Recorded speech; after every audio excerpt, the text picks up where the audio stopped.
Good morning, students. I am Pali Sharma from Vishisht Public School, Una. As you know that we had completed chapter number 7, the necklace of footprints without feet, and we had started chapter number 8, the hack driver, yesterday. So today we'll continue with chapter number 8 of footprints without feet. So the hack driver. Hack means rented, and the driver, you know very well, one who drives something. So the hack driver means the driver of the rented horse carriage. So we had read yesterday that the narrator, after graduating his study of law, had gone to a village with the summons for Lutkins, and there he was not able to find Lutkins anywhere. So one day he hires a carriage, and the driver tells him that he will surely help him in finding Lutkins. He says that most folks around here call me Bill or Magnuson. My business is called William Magnuson Fancy Carting and Hacking. So the driver says that most people here know me by the name Bill or Magnuson. All right, Bill, shall we proceed to Fritz? So the narrator says that that's all right, Bill, and I think now we must move to Fritz. Yes, Lutkins is just as likely to be there as anywhere. And Bill says that we will find Lutkins at that place. Plays a lot of poker. And Lutkins was very fond of playing poker. Bete, poker is a game of cards.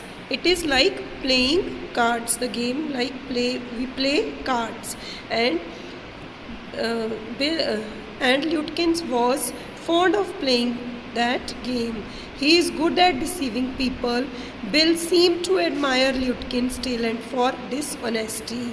I felt that if he had been a policeman, he would have caught Lutkins respectfully and jailed him with regret. So Bill says that he means Lutkin was a very dishonest man, and if Bill could have been a policeman, then he must have caught him and put him behind the bars.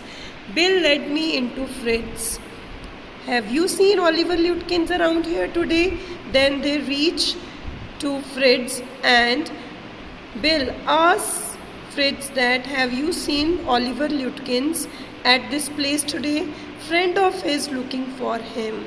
This is a friend of him, and he wants Lutkins, said Bill happily.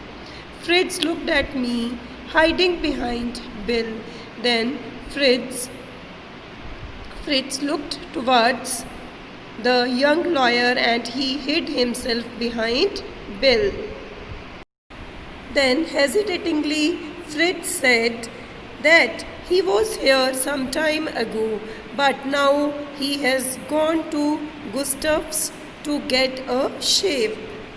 Well, if he comes in, tell him I am looking for him. So Bill says to Fritz that if he comes back to your place, tell him that I am searching for him. We drove to Gustav's barber shop. Then Bill, with the lawyer, went to the barber shop. Again Bill went in first, and I lingered at the door. He asked not only the suite but two customers if they had seen Lutkins. Then Bill confirmed from three people if they had seen Lutkins anywhere. The Swede had not seen. He said angrily, I haven't seen him and don't care to. But if you find him, you can just collect that $35 he owes me. And he says, Sweet angrily says that I have not seen him, but suppose you get him anywhere, then ask him to return my money also. One of the customers thought he had seen Lutkins walking down Main Street, this side of the hotel. Barber shop, you know, the shop where we go to take a haircut. Then, as we climbed back into the hack, Bill concluded that since Lutkins had exhausted his credit at Gustav's, he had probably gone to Gray's for a shop. Gustav's and Gray's both were the barbers. So, now Bill says that as he had to give the money of sweet at Gustav's shop, so now I think he must have gone to Gray's barber shop for a shave. Then at Gray's barber shop we missed Lutkins only by 5 minutes. He had just left, probably for the pool room. At the pool room, it appeared that he had just bought a pack of cigarettes and gone out. So we pursued him, just behind him, but never catching him. For an hour till it was past 1 o'clock. I was hungry, but I had so enjoyed Bill's rough country opinions about his neighbors that I scarcely cared whether I found Lutkins or not. So till now, the lawyer was so much fed up that he was not able to find Lutkins any more. Now they were very hungry, so the lawyer asked, how about something to eat? The lawyer is the narrator here who had come to this remote area to find Lutkins. So he says to Bill, what should we eat now? Let us go to a restaurant and I'll buy you lunch. Then he says to Bill that let us go to a restaurant and I'll buy lunch for you. Well, I ought to go home to the wife. I don't care much for these restaurants. But Bill says, let us go to my home. I do not like this restaurant food. Only 4 of them and they are all bad. Here are 4 restaurants and none serves good food. Tell you what we'll do. I am telling you what we are going to do.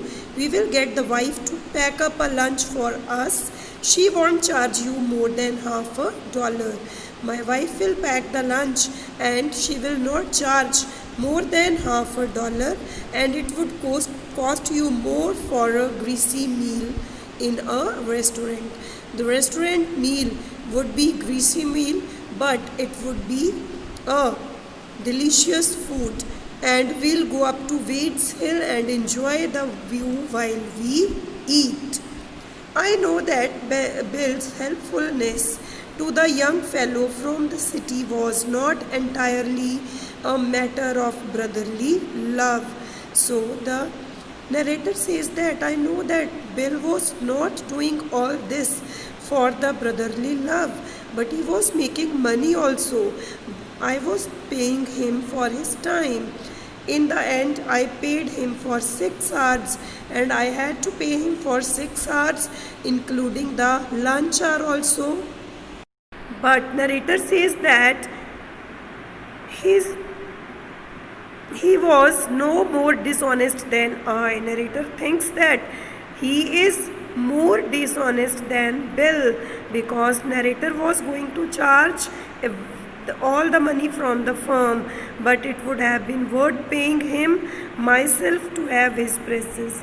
His cheerful country wisdom was very refreshing to a country boy like myself who was sick of the city, and the time which he was devoting to me, the one who was sick of the city, that time was more precious. As we sat on the hilltop, looking over the pastures and creek which slipped among the trees, he talked of New Mullion and painted a picture in words of all the people in it. He noticed everything, but no matter how much he might laugh at people, he also understood and forgave their foolishness. He described the minister's wife who sang the loudest in the church when she was most in debt. Now, when they were sitting and enjoying the lunch at that time, Bill was describing the people who were living in the village. He was describing the people of different characters living in the village. He gives the example of minister's wife. He commented on the boys who came back from college in fancy clothes. He told about the lawyer whose wife could never succeed in getting him to put on both a collar and a tie on the same day.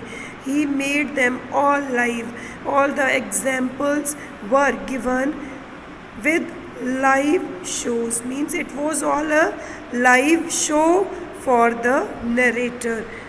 It was seeming as if Bill was giving the live examples of everything. On that day, I came to know New Mullion better than I did the city. And on that day, the narrator knew more about New Mullion than he knew about the city, and to love it better. And he was liking the place better than the city. Bill didn't know about colleges and cities, but he had traveled around a lot of the country. Country means the village life here.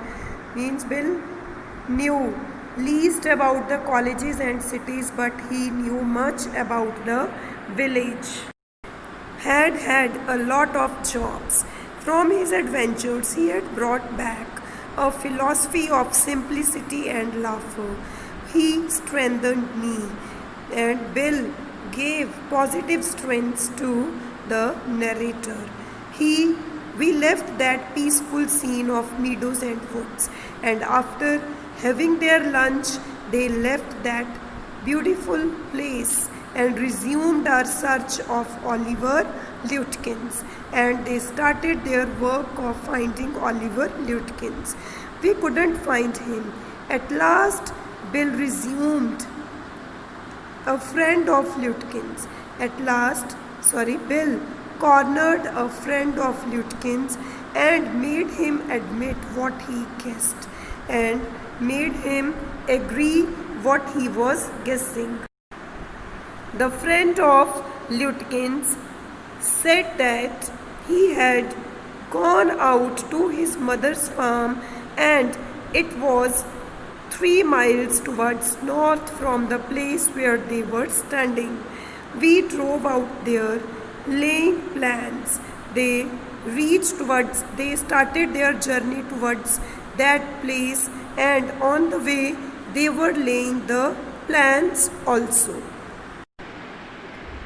So I hope you have enjoyed the reading, and tomorrow we'll complete the reading of the chapter.